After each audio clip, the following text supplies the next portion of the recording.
I support him. I said, well, it's like choosing a doctor to do surgery on a member of my family. If my choice was between a kind, loving, praying surgeon who had the bedside manner of a pastor, but who had never successfully done that particular surgery, or I could pick a surgeon who was gruff, bombastic, and impatient, and who had the bedside manner of a schoolyard bully, but he had successfully done that surgery hundreds of times. I'd pick the guy with the questionable personality, but the experienced and skillful surgical hands. Because you see, voting for a president, it's not like being put on a church pulpit committee and hiring a pastor. Ideally, I'd love to have people in office who share not only my political views, but also my personal views and my personality. But in the same way I choose someone to work on my car, fly the plane that I'm on, repair my home air conditioner, or dry clean my suits, I select people to work for me who are the best at what they're hired to do. Quite frankly, there was a reason that people were lined up on the sidewalk to get soup from Soup Man that we all saw in Jerry Seinfeld, right? The soup was good, even if Soup Man was an insufferable grouch. You know, there are going to be some very fine people running for president in 2024. And there are going to be some who could prove to be as worthless as a milk bucket under a bull. But just to be clear, I will again personally support President Trump so he can finish what he started during his first term. You see, I believe he accomplished more to make America great again than any president in my lifetime, and that goes back to Eisenhower.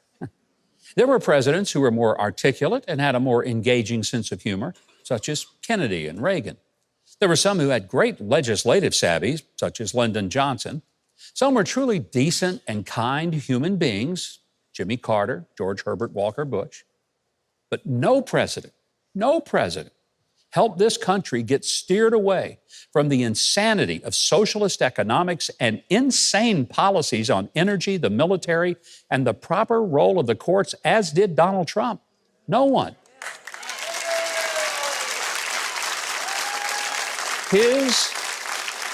His tax and regulatory reforms put more than $4,000 in the pockets of working class families.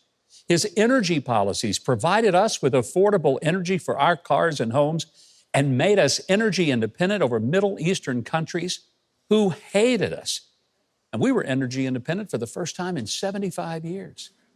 His tough love to European nations who were derelict in paying their agreed-to dues for NATO, quite frankly, what he did actually saved NATO.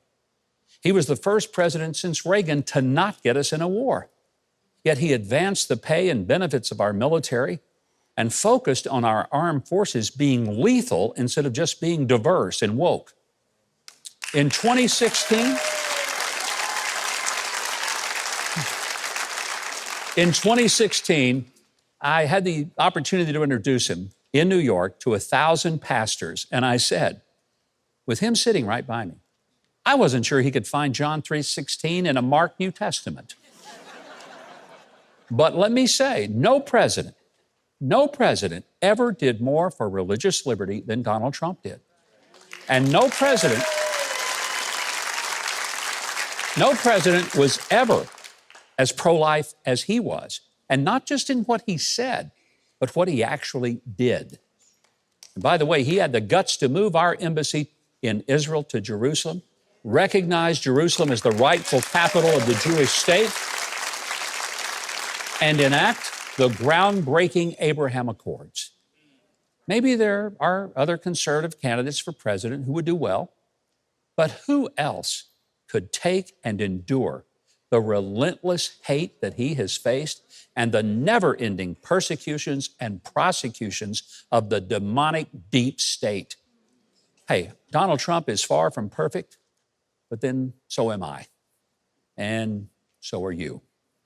But I love my country, and I don't want it to be in second place or third place. I want it to be first, and I'll put up with a personality.